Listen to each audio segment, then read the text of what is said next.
Bonjour tout le monde, j'espère que vous allez bien. Alors aujourd'hui, on va voir ensemble pourquoi 75% des traders perdent de l'argent sur eToro. Donc on va voir ensemble pourquoi et on va détailler les raisons.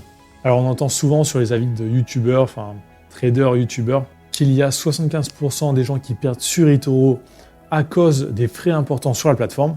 Mais justement, on va voir ensemble que c'est pas du tout ça.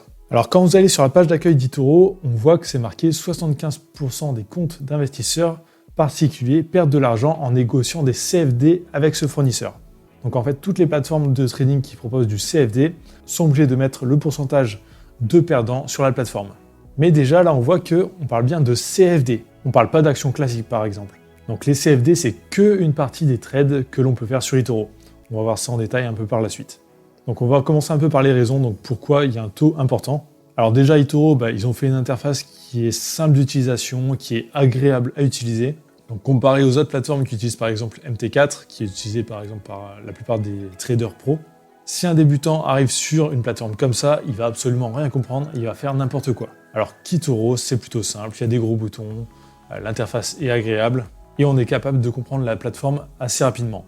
Ensuite, eToro fait quand même pas mal de marketing, donc ils font beaucoup de pubs pour attirer justement des débutants. Donc sur eToro, il y a énormément de débutants, donc grâce au marketing important, et aussi grâce à l'interface agréable pour commencer. Donc ils ont fait limite une interface gamifiée, c'est limite comme un jeu vidéo. Donc dans le trading, surtout pour les débutants, vous pouvez aller voir sur Google les stats faits par divers organismes, et vous verrez que 90% des traders en fait perdent de l'argent la première année.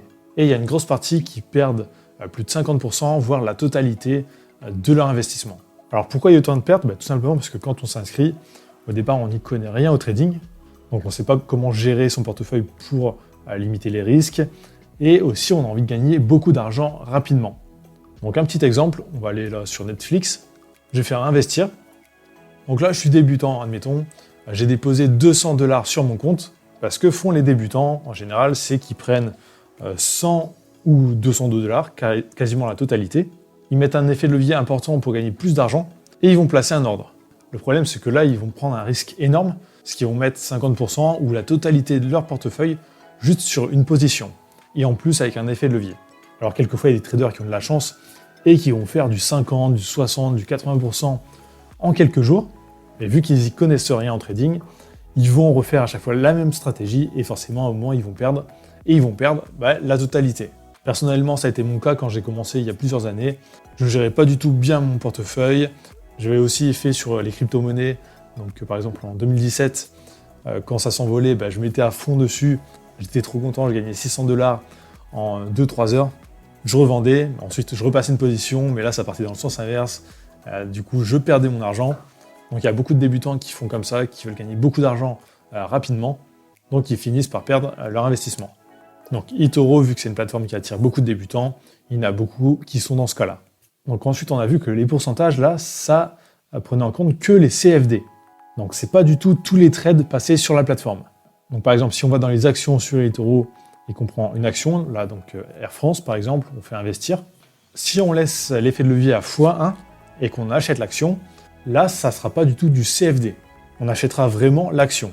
Donc ça ne sera pas des stats qui seront pris en compte dans les 75%. Les stats qui sont pris en compte, c'est par exemple si vous allez activer un effet de levier donc sur les actions, donc là x2. Là, on a bien un message trade de CFD. Et vous le voyez aussi, quand on trade en CFD sur eToro, il y a des frais journaliers et de week-end. Quand il n'y a pas du tout de frais, c'est que vous êtes vraiment sur les actions classiques et que vous n'êtes pas en CFD. Donc là, si je fais ouvrir la position, ça sera vraiment un trade qui sera compris dans les 75% du site. Ensuite, on va aller voir un peu les autres plateformes, à combien de pourcents elles sont.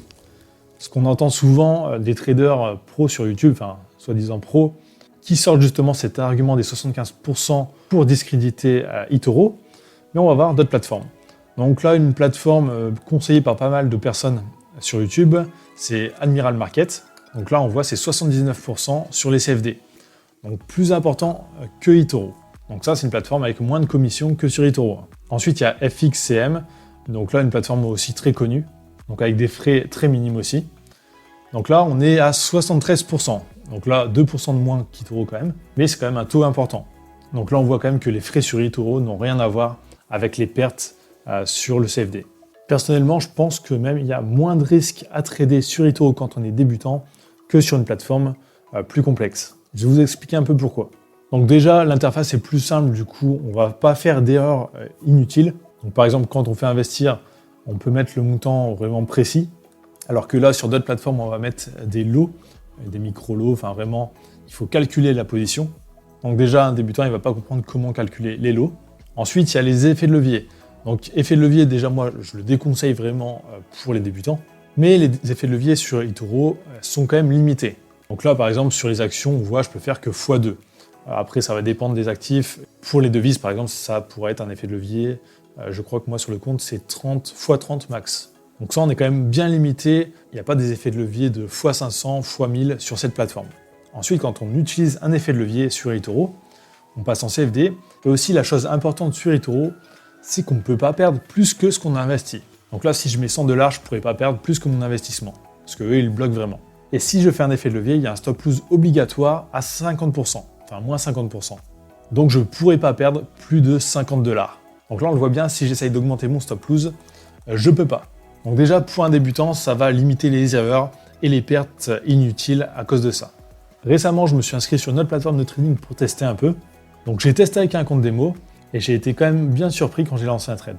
Par défaut, sur la plateforme que j'utilisais là en démo, l'effet de levier était à x1000 par défaut. Donc pour modifier cet effet de levier, déjà on était limité, on était obligé de mettre un effet de levier. Il fallait bien le trouver dans les paramètres, c'était bien caché quand même. Ensuite, sur cette plateforme, il n'y a pas de stop loss obligatoire à 50%, donc on peut perdre beaucoup plus que 50%. Et pire encore, on peut perdre plus que ce qu'on a investi. Alors moi, heureusement, j'étais en démo, mais j'avais mis 100 € sur une position avec le compte démo pour tester. Alors j'avais pas mis de stop loss juste pour voir. Je suis revenu même pas une heure après, j'étais déjà à moins 200 $, alors que ma position, je l'avais pris avec 100 $. Donc un débutant qui va sur ce genre de plateforme, il connaît pas les effets de levier, il connaît pas les stop loss, il sait pas gérer son portefeuille. En quelques heures ou quelques minutes, il peut perdre la totalité de son investissement, voire plus encore. Donc ça peut avoir des conséquences très importantes. Alors que sur eToro, vous pouvez pas perdre plus que ce que vous avez investi, donc c'est quand même une bonne sécurité.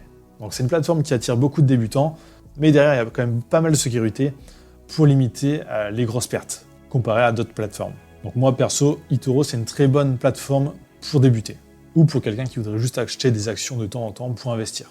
Alors oui, sur eToro, il y a des frais un peu plus importants que la moyenne. Donc justement, j'ai fait une vidéo pour expliquer tous les frais sur la plateforme, parce qu'en fait, il suffit de connaître un peu les frais pour pouvoir en éviter la plus grosse partie. Donc les frais qu'il va y avoir, par exemple, ça va être sur les effets de levier, donc les trades en CFD, on aura des frais journaliers et week-end. Mais si vous tradez par exemple sur les actions sans effet de levier, là vous n'aurez aucun frais. Donc ce qui est quand même avantageux.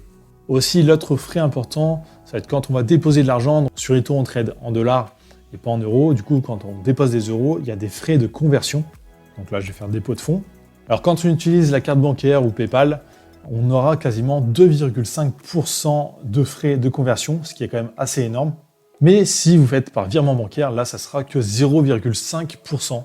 Donc voilà, il y a juste quelques petites astuces comme ça à connaître pour vraiment éviter au maximum les frais. Donc ça, vous avez la vidéo qui s'affiche en haut à droite ou à gauche. Donc une fois qu'on connaît ces frais, la plateforme est plutôt pas mal. Donc si vous voulez vous inscrire à eToro, je vous mets mon lien d'affiliation juste sous cette vidéo. Donc comme ça, en quelques secondes, vous pouvez créer un compte de trading totalement gratuitement, avec un compte réel où vous pouvez vraiment déposer de l'argent et un compte virtuel avec 100 000 faux dollars, donc pour vous entraîner. Et je vous conseille vraiment de vous entraîner avant de déposer de l'argent. Alors un petit avertissement quand même, donc le trading, on peut gagner beaucoup d'argent, mais comme on vient de voir actuellement là, on peut perdre aussi beaucoup d'argent. Donc n'investissez que de l'argent dont vous n'avez pas besoin. Entraînez-vous bien avec un compte de démo et formez-vous à côté pour vraiment éviter le maximum d'erreurs. Parce que le but c'est quand même de gagner de l'argent, pas d'en perdre. Donc si la vidéo vous a plu, n'hésitez pas à mettre un like, à laisser un commentaire, ça fait toujours plaisir. Et dites-moi ce que vous en avez pensé. N'oubliez pas de vous abonner, d'activer la cloche et je vous dis à très bientôt.